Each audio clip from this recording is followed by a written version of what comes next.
nagaan kiyyaa bakka jirtutti si haa qaqqabu. An nagaa ta'uu baadhus siif yeroo hundaa nagaan hawwu. Ati nagaa ta'uun kee anaaf abdii jiraachuu kooti. Ani maaliifan na dhiistee deemte jedhee sin komadhu.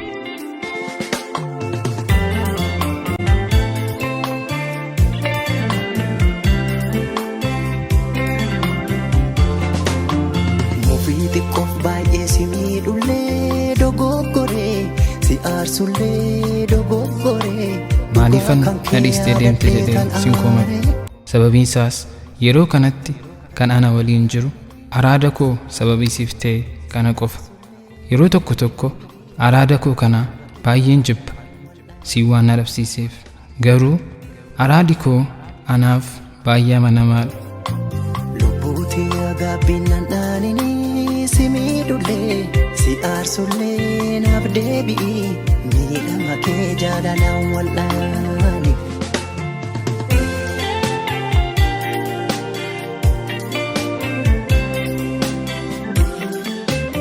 Araadi koo anaaf baay'ee amanamaadha.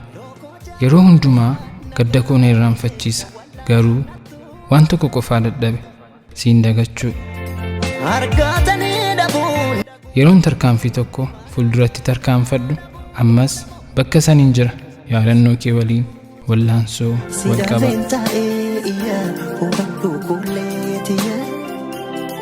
Garaan jaalatee eeyyamaan anaa bula sida beemboora sida yaaddoo qabe alaan koo jaalalaa nagaadite wallaanattu as deebite yennaa waliin jirru salphaa ture miila fageeffannaan anjoo. Ankara booddee bisa waatu kostumu mana booddee sinifaa jiraachuun bala argatanii dhabuun dhaguudhamu himaanaa jaan. Kiyyaa osoo agarte yaadannoo waliin wallaansoo wal qabuun baay'ee nama dadhabsa, mogolee si buusa. An kanaa ol deemus ta'ee wallaansoo wal qabuu hin dandeenye. Abidda jaalalaati qabsiiste kan dhaamsu hin argamne. Balbaloonni kurra eegumsati keesse darbee kan na dhuunfatu hin jiru. An balleessaa koon si dhabeera. Halkan guyyaa ijarraa nan baddu ciise ka'u waanuma keeni yaada takkitti too kan dur dabarreessine modoo keenya yaadadhitan gadda eessa jirta maaloo kottu hin wal'aanta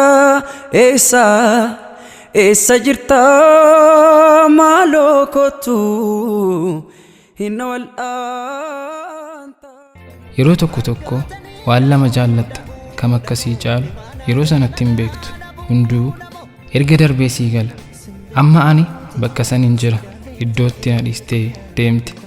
Ati fuulduratti deemi, anis dudduubattan deema. Nagaatti. Naawwatu waachisa maaltu malana maaltu bala argatanii dhabuun dhaguudhamu himaanaa jaalala dhabuudhamu.